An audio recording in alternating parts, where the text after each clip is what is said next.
E o Direito e Literatura está de volta na conversa de hoje. Temos Memórias de um Sargento de Milícias, de Manuel Antônio de Almeida. Recebemos no estúdio Hector Cury, doutorando em Direito e coordenador do curso de Direito da Unipampa, e também o Fernando Brum, que é doutorando em Letras. Eu largava uma bola picando para você, se quiserem aproveitá-la ou entrar no outro assunto, porque o assunto é tão rico e a literatura... Este é um texto literário que nos proporciona leituras. Eu acho que assim, quando a gente lê o Faoro, e o Faoro, né, quando escreve Pirâmide de Trapézio sobre o Machado de Assis, de certa maneira a gente tem que fazer uma relação, a gente não consegue chegar no Machado de Assis sem passar pelo Almeida.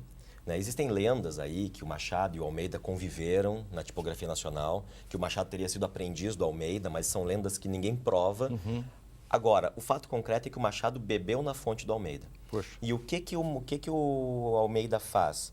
O Almeida ele vai fazer um recorte da sociedade. Então, ele não vai pegar nem a classe super alta, não tem a elite aparece muito perifericamente, não vai pegar a escravidão, os escravos aparecem ali apenas como painel, como paisagem, e vai pegar uma classe média baixa, né, quase, não é cortiço, mas quase aquelas vilas mais humildes, mais simples do Rio de Janeiro, e ali ele vai dizer, bom, aqui existe, nessa classe, uma dinâmica de jeitinho, uma dinâmica de ordem e desordem.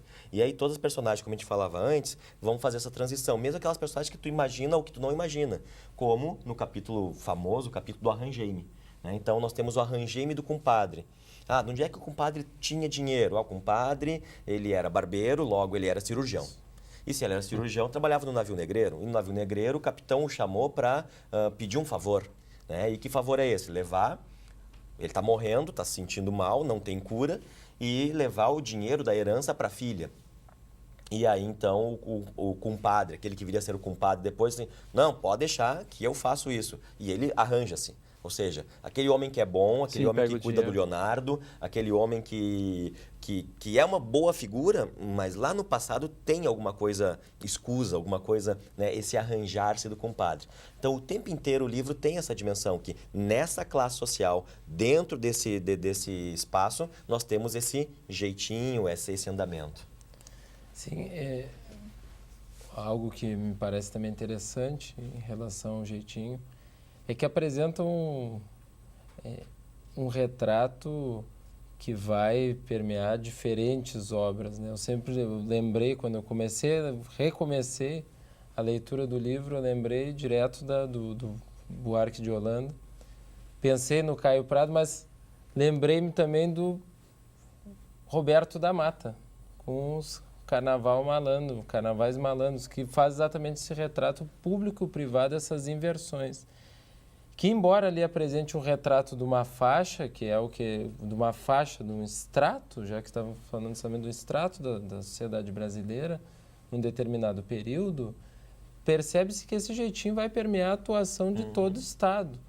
Se fosse estender essa linha até pré-modernos, como Lima Barreto, né, os Brusundangas, o próprio Triste Fim de Policarpo Quaresma, né, que vai retratar isso dentro da burocracia, né? Rompe com toda essa ideia de racionalidade vai além da própria racionalidade dentro da burocracia, vai romper com isso. Está mais para Weber, está mais para Faoro do que para Caio Prado. Exatamente. Assim, brincando um pouco Exatamente. com isso. E é justamente nesse sentido que o Machado vai ampliar o Almeida, né? Se o Almeida pegou e botou isso no estamento, o Machado botou isso na elite.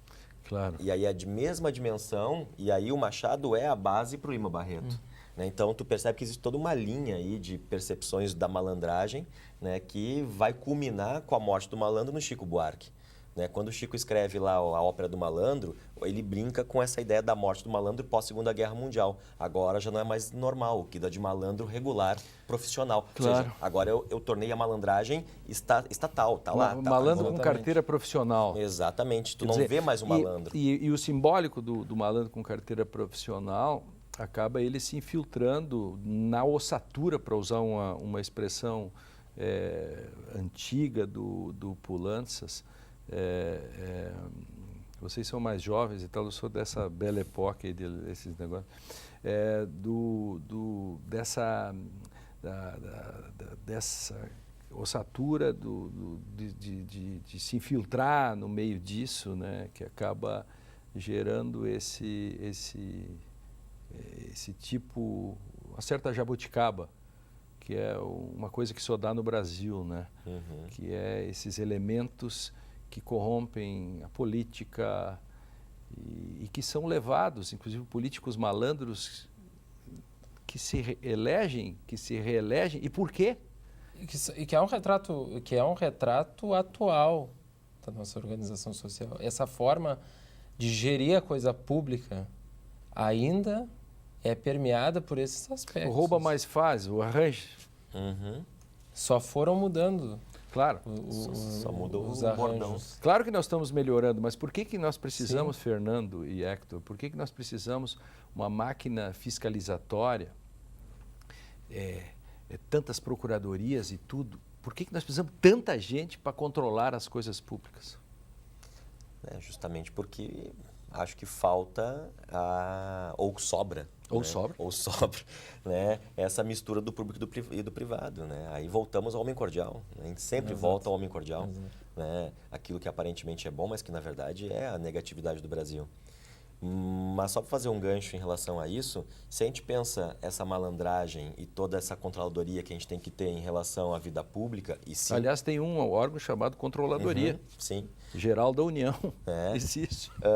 Se essa malandragem ela é negativa, né, para o nosso meio social, acadêmico, político, econômico, talvez seja essa mesma malandragem que cria a literatura brasileira, ou a música brasileira, ou o futebol brasileiro, justamente desponte como um elemento positivo. Ou seja, se é verdade que ela é negativa no nosso olhar sobre aquilo que deveria ser sério, aquilo que não é sério, que é a arte, no sentido de poder ser a descontração, poder ser o elemento de descontração, a arte, o futebol, a música, o cinema e tal, o teatro, tudo isso na cultura brasileira é pautado por esse jeitinho. Então a gente vai perceber que o samba é um jeitinho entre música europeia e música de negro africano. E no direito, Hector, essa questão da norma e da norma que não é bem assim, digamos, isso influenciaria inclusive até o modo, digamos, vou usar uma palavra aí que é pesada assim, mas um modo solipsista, assim, o modo subjetivista demais na interpretação da lei no Brasil? Eu vou retomar o homem cordial na primeira linha. O Estado não é a pessoa, então ele utiliza inclusive a referência. A lei particular privada não pode revogar uma lei geral. Então exatamente essa ideia que nós temos que lei no Brasil ou pega ou não pega. Isso. Né? Que aliás foi retratado em outro livro, Cultura Jurídica Brasileira, do Keith Rosling, em que ele apresenta exatamente um estudo sobre esse jeitinho, aliás, é o jeitinho na cultura jurídica brasileira, do jeitinho brasileiro na cultura jurídica. Ou seja, se aplica, não se aplica. Né? Às vezes nós temos, dentro do Poder Judiciário, é que me arrisco um pouco a falar, nós temos que tem sido objeto de crítico ativismo judicial. E quantas decisões não são casuístas, muito mais fundadas em aspectos até de benevolência, às vezes na aplicação de direitos sociais, na efetivação de direitos sociais, do que propriamente justificação do ponto de vista interno, justificação, fundamentação dessa decisão. Você acha, inclusive, que as decisões contra a viúva, por exemplo, também tem muito a ver com isso? Quer dizer, é fácil decidir contra a viúva, contra o Estado. Sim, também. Exato.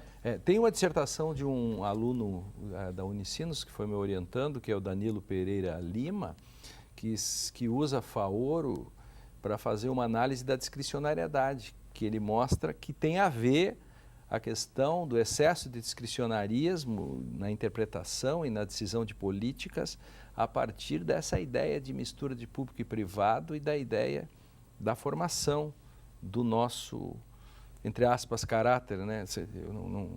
Tem que cuidar sempre para ver se a gente usa isso no sentido de denúncia, sim, ou de positivo, né? Nós importamos, né, uma forma de Estado, né? O Brasil importa uma forma de fazer Estado que é Estado centralizado. E a partir daí se transforma nisso que é o Estado brasileiro. Claro. E essa forma, essa forma de agir, ela do jeitinho, ela vai também se estender do ponto de vista de teorizações no campo do direito, de encontrar soluções no campo do direito.